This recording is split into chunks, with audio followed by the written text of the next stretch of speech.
बिहार को बदलने के लिए, बिहार को विकसित राज्य बनाने के लिए चुनाव के मैदान में उतरी है। हमारा विजन है शिक्षा, तालीम। तालीम पर हमारा सबसे ज्यादा स्ट्रेस है, क्योंकि तालीम ही वो रास्ता हो सकता है जिससे इस प्रदेश को विकास के शिखर पर ले जाया जा सकता है। शिक्षा ही रास्ता है जिससे कोई भी प्रांत, कोई भी देश आगे बढ़ेगा। और अगर ये तालीम की बातें करते हैं तो अच्छा लगता है, अच्छी बात है। काबिलियत के अनुसार, योग्यता के अनुसार नौकरी मिलनी चाहिए और हुनर के अनुसार रोजगार होना चाहिए।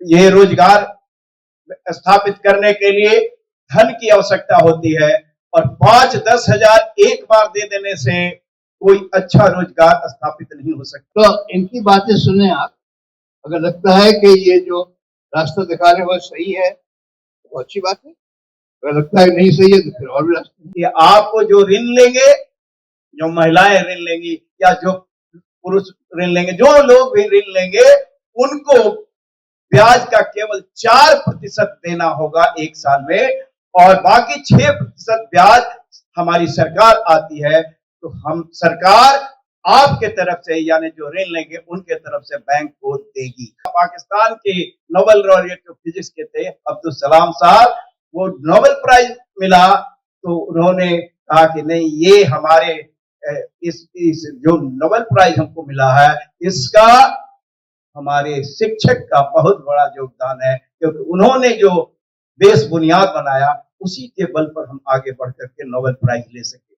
तो स्कूल की शिक्षा के बारे में ये बात है और हर प्रखंड में एक नहीं 5 साल में 5 विद्यालय खोलने की योजना है हमारा है और आपको सपोर्ट चाहिए। देखिए, हम किसी पॉलिटिकल पार्टी के साथ नहीं है, लेकिन हम इसके साथ साथ ये भी जरूर चाहते हैं कि बिहार बढ़े, बिहार आगे जाए। हम ही आप सब चाहते हैं। जो पॉइंट्स उन्होंने रेज किए, नंबर 1 तालीम का हौसला। तालीम को लेकर हम कम से कम 50-60 साल से लगे हैं। हमारी उम्र भी 53 ईयर्स हो गई। तालीम ही रास्ता है, शिक्षा ही रास्ता है जिससे कोई भी प्रांत, कोई भी देश आगे बढ़ेगा। और अगर ये तालीम की बातें करते हैं तो अच्छा लगता है, अच्छी बात है। दूसरा उन्होंने कहा कि आगे बढ़ने के लिए आपको पैसे की जरूरत होती है और बदकिस्मती से हमारा एक बहुत बड़ा समाज का हिस्सा है जो कि बैंक के लोन से महरूम रह जाता है, जो कि वो उसकी फैसिलिटीज को पूरा नहीं कर सकता। इस सिलसिले में इनकी एक रोड मैप है, ये भी बहुत अच्छी बात है। तो हमने कहा कि बाहर से मिलने, तो देखिए किसी भी डेमोक्रेसी में, किसी भी जमहूरियत की ईद होती है इलेक्शन, यही उसकी ईद है, वही इसका सबसे बड़ा त्यौहार है इलेक्शन। ये खड़े हुए हैं और हम चाहते हैं कि आप इससे सवाल पूछें और इसका जवाब दें, और अगर आपको यहाँ कोई कन्विंस कर सकते हैं तो बड़ी अच्छी बात है, हम उनके साथ हैं। आप क्यों सपोर्ट कर रहे हैं डॉक्टर साहब? हम सपोर्ट कर रहे हैं लेकिन आज सपोर्ट में नहीं, एक बात समझिए, इसी कैंपस में बीजेपी वाले भी आए हैं, इसी कैंपस में कांग्रेस वाले भी आए हैं, इसी कैंपस में जितने बड़े बड़े लोग यहाँ के सब आए हैं, और ये भी आए, ये भी बड़े आए हैं, पढ़े लिखे आदमी हैं, प्रोफेसर रह चुके हैं, हम भी एक हमारे प्रोफेसर थे। हमने कहा कि भाई ये बात ही करें, तो हमारे घर में आकर आप चाय पी लेंगे तो आपके सपोर्ट होगा, ऐसी कोई बात नहीं है। इस ख्याल को दिल से निकाल दी। लेकिन अगर ये सही रास्ते पर है हम जरूर सपोर्ट करना चाहेंगे, आप भी सपोर्ट करना चाहेंगे। हमें से कौन ऐसा है जो नहीं चाहता कि बिहार आगे? मेहमानों का मानना है कि वोट बढ़ रहा है, अच्छे लोग तो हैं लेकिन वोट यहाँ पे बढ़ रहा है तो राजनीति, इस कारण हम एक तरफ क्यों न जा रहे हैं? आपको संभावना देता है, जो आप कहेंगे वही वोट होगा। लोग कहने से क्या होगा, लोग तो वोट नहीं कहते, हम भी कह रहे हैं। तो इनकी बातें सुने आप, अगर लगता है कि ये जो रास्ता दिखा रहे हैं वो सही है तो अच्छी बात है, अगर लगता है नहीं सही है तो फिर और भी रास्ते हैं। मीडिया के सभी बंधुगण, मैं प्रोफेसर के सी सिन्हा उमरार विधानसभा से जन स्वराज पार्टी का प्रत्याशी हूं। हमारी पार्टी जन स्वराज पार्टी पक्का इरादा के साथ बिहार को बदलने के लिए, बिहार को विकसित राज्य बनाने के लिए चुनाव के मैदान में उतरी है। हमारा विजन है शिक्षा, तालीम पर हमारा सबसे ज्यादा स्ट्रेस है, क्योंकि तालीम ही वो रास्ता हो सकता है जिससे इस प्रदेश को विकास के शिखर पर ले जाया जा सकता है।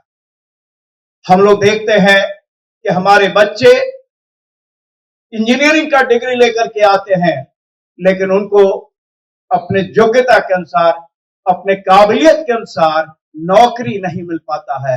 वो बेरोजगार रहते हैं और लाचारी में अपने परिवार का भरण पोषण करने के लिए वो छोटा मोटा दुकान खोलते हैं, कंप्यूटर ऑपरेटर का काम करते हैं। उनके दिल पर क्या गुजरता होगा, हम लोग इसका अनुभव कर सकते हैं। तो हमारी पार्टी का कहना है कि काबिलियत के अनुसार, योग्यता के अनुसार नौकरी मिलनी चाहिए और हुनर के अनुसार रोजगार होना चाहिए। ये रोजगार स्थापित करने के लिए धन की आवश्यकता होती है और 5-10 हजार एक बार दे देने से कोई अच्छा रोजगार स्थापित नहीं हो सकता। स्वरोजगार उस तरह का स्थापित नहीं हो सकता जिससे आपका रेगुलर इनकम प्रति माह हो और आपका परिवार का भरण पोषण हो सके। तो हमारे पार्टी का विजन है कि आपको बैंक से ऋण दिलवाएंगे, 1 लाख, 2 लाख, 5 लाख तक का ऋण दिलवाएंगे और बैंक तो अपना ब्याज 10% लगभग लेती ही है। तो उस ब्याज के लिए हमारे पास रोड मैप है कि आपको जो ऋण लेंगे, जो महिलाएं ऋण लेंगी या जो पुरुष ऋण लेंगे, जो लोग भी ऋण लेंगे, उनको ब्याज का केवल 4% देना होगा 1 साल में और बाकी 6% ब्याज हमारी सरकार आती है। तो हम सरकार आपके तरफ से, यानी जो ऋण लेंगे उनके तरफ से बैंक को देगी। और इसके लिए कितने धन की आवश्यकता होगी ये भी हम लोगों ने कैलकुलेट कर रखा है। रोड मैप, हम जो भी वादा करते हैं उसका कैसे हम उस वादा को निभाएंगे, साथ में यह भी बोलते हैं। लोग और दूसरे लोग वादा करते हैं लेकिन उस वादा को कैसे पूरा करेंगे यह नहीं बतलाते हैं। हमारा विशेष ध्यान स्कूल के एजुकेशन पर होगा, क्योंकि बुनियाद तो वही बनता है और बुनियाद अगर सही हो तो इमारत बुलंद होता है। तो हमारा विजन है कि हर एक प्रखंड, आप लोगों ने सुना होगा नेतरहाट स्कूल के बारे में, जो अब बिहार में नहीं है, झारखंड में है। और नेतरहाट स्कूल से जो भी विद्यार्थी आते थे वो बहुत काबिल होते थे और जहां जिस क्षेत्र में गए हैं वो ऊंचाई पर मुकाम हासिल किए हैं। तो उस तरह का विद्यालय अगर प्रखंड स्तर पर स्थापित कर दिया जाए तो हमारे बच्चों को गुणवत्तापूर्ण शिक्षा अपने आसपास के इलाके में ही मिल जाएगी और 12 तक का एजुकेशन अगर सही हो जाए तो आगे ये बुनियाद तो यही बनता, आगे की जो पढ़ाई होती है जैसे मेडिकल, इंजीनियरिंग या हायर एजुकेशन में लोग जाते हैं तो वहां केवल पॉलिश किया जाता, बेस वही बनता है। आपने सुना होगा पाकिस्तान के नोबेल लॉरेट फिजिक्स के थे अब्दुल कलाम साहब, वो नोबेल प्राइज मिला तो उन्होंने कहा कि नहीं, ये हमारे इस जो नोबेल प्राइज हमको मिला है इसका हमारे शिक्षक का बहुत बड़ा योगदान है, क्योंकि उन्होंने जो बेस बुनियाद बनाया उसी के बल पर हम आगे बढ़ करके नोबेल प्राइज ले सके। तो स्कूल की शिक्षा के बारे में ये बात है और हर प्रखंड में एक नहीं 5 साल में 5 विद्यालय खोलने की योजना है, हमारा वादा है। और वादा को कैसे पूरा करेंगे ये भी हमारे पास